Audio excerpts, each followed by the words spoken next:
Andreas Anda, gue sebagai vaporista bekerja di sebuah toko di industri vape. Untuk sebagai vaporista sendiri, gue udah hampir 3-4 tahun dan sampai saat ini gue masih di vaporista. Jadi untuk vaporista itu yang dibutuhkan adalah pertama, dan awalnya gue juga sebenarnya itu tidak langsung terjun ke vape ya, maksudnya gue masuk ke vaporista itu atau bekerja di bidang vape itu pertama tuh coba-coba dulu tuh sebenarnya gue bidangnya itu adalah pariwisata, tapi karena gue pengen nyobain yang baru jadi gue coba melamar ke dunia vape, yaitu sebagai vaporista. Pertama kali gue kerja itu sekitar tahun 2016, ada di salah satu toko vape juga di Jakarta, cuman gue nggak bisa sebutin namanya. Nah, gue bekerja di situ sekitar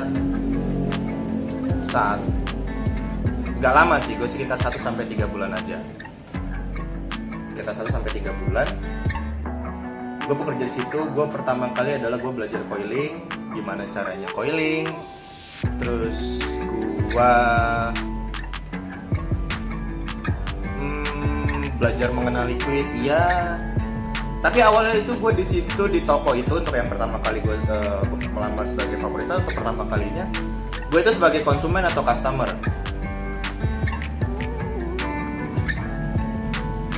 Dan dulu gue udah sempet coba nge-vape gitu kan di tahun 2000 berapa ya, 2010 atau 2011 mungkin.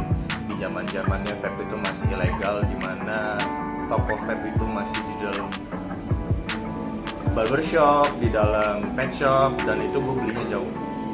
Dan dulu kalau kalian yang nonton ini pernah pasti, kalau untuk orang-orang yang nge-vape itu kalian pasti tahu namanya Kang Ngertek. Itu dulu adalah motor mahal punya gua, dan itu harganya sekitar 800 ribuan untuk satu paket. Nah, satu paketnya itu isinya ada coil, liquid, sama chargeran. Nah, gua langsung gua coba di tahun kemudian gua tetap vaping tapi masih sambil ngerokok. Gua vaping tapi sambil ngerokok. Habis itu gua kayak apa ya, gua pengen coba-coba untuk belajar di dunia vape gitu kan. Gue lamar lah kerjanya. Awalnya gue konsumen. Dari situ gue udah pakai namanya Motico, tapi yang clone.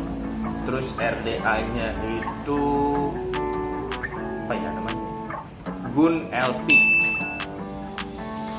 Itu RDA pertama gue. Dan untuk mod gue pakai Motico. Harga itu dulu kalau nggak salah sekitar 600, dan liquid gue itu ada liquid buah Malaysia. Apa sih kalian tahu lah, bisa nebak.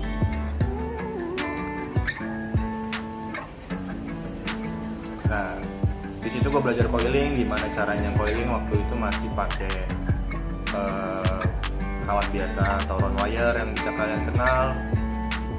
Sehabis itu gue belajar gimana cara masang kapas. Nah, dulu itu masih banyak banget namanya atomizer clone. Jadi ya dibandingkan sekarang sih lebih enak sekarang lah ya, karena atomizer Oten sekarang itu atau otentik itu atau asli sudah lebih murah. Jadi ya, beda jauh lah.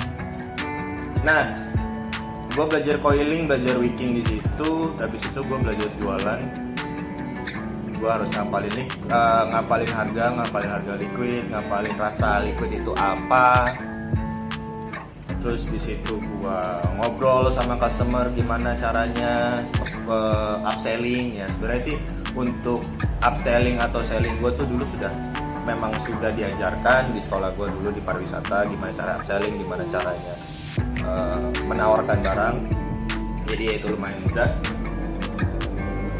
Nah, di situ tuh gua udah mulai tertarik di dunia vape. Gua mulai gonta-ganti liquid, jadi gue harus nyobain banyak liquid gitu kan supaya orang tahu. Nah, Vaporista itu sebetulnya pekerjaan yang dibilang susah-susah gampang. Dimana kalau dibilang susah-susahnya itu adalah lu harus bisa, lu harus belajar coiling, lu harus peka sama flavor atau rasa di liquid. Dan gampangnya itu adalah kalau lu orang yang suka ngobrol, kalau lu yang suka emang istilahnya apa ya, suka banget namanya itu di jualan, itu cocok. Karena Vaporista itu memang lebih bagus sih berinteraksi sama customer, karena customer datang ke kita itu lebih ke apa ya, dia tuh pengen nyari sesuatu yang bikin atau yang bisa dia nikmati. Nah, contohnya lo harus ngapalin liquid, rasa liquid, dan lo harus peka si lidah lo tuh sama liquid.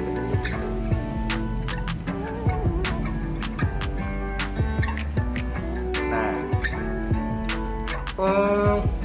dari situ gua belajar namanya gimana cara coiling, mulai dari side airflow, bottom airflow, terus habis itu gua harus membandingkan kawat ukurannya. Kalau kawat segini, terus gua harus bikinnya kayak gimana. Kawat dengan bahan ini, gua harus bikin kawatnya kayak gimana. Nah, terus gue gimana cara belajar masang kapasnya, kayak gitu. Jadi ya dibilang lumayan sulit, ya lumayan sulit. Tapi itu bakalan bisa seiring lu berjalan sih. Jadi sebagai vaporista, ya gue bilang balik lagi, susah-susah gampang. Karena itu pekerjaan yang lumayan menyenangkan menurut gua, karena banyak ngobrol, terus udah gitu lu belajar banyak juga, belajar hal baru sih, terutama itu hal baru itu dalam lu mengenal liquid, mengenal coil, dan ya masih banyak lagi sih. Gimana caranya apa ya, ngobrol ke orang itu juga ada tata keramanya atau attitude-nya sih. Jadi kayaknya lebih kayak apa ya, hampir kayak dibilang pekerjaan seperti humas, sailing itu ya, atau PAT ya sama sih, itu butuh public speaking. Jadi vaporista itu lebih ke public speaking. Nah, buat kalian yang pengen tahu pengen tahu pekerjaan vaporista itu bagaimana, bisa langsung tinggalin pertanyaan di kolom komentar, dan gue bakal bikin jawabannya di next video yang bakal gue bikin. So, support gue terus, jangan lupa tinggalin komentar dan like, habis itu di subscribe supaya kalian dapat info yang lebih terbaru ketika gue bikin video lagi. Oke, Andreas Nanda cabut.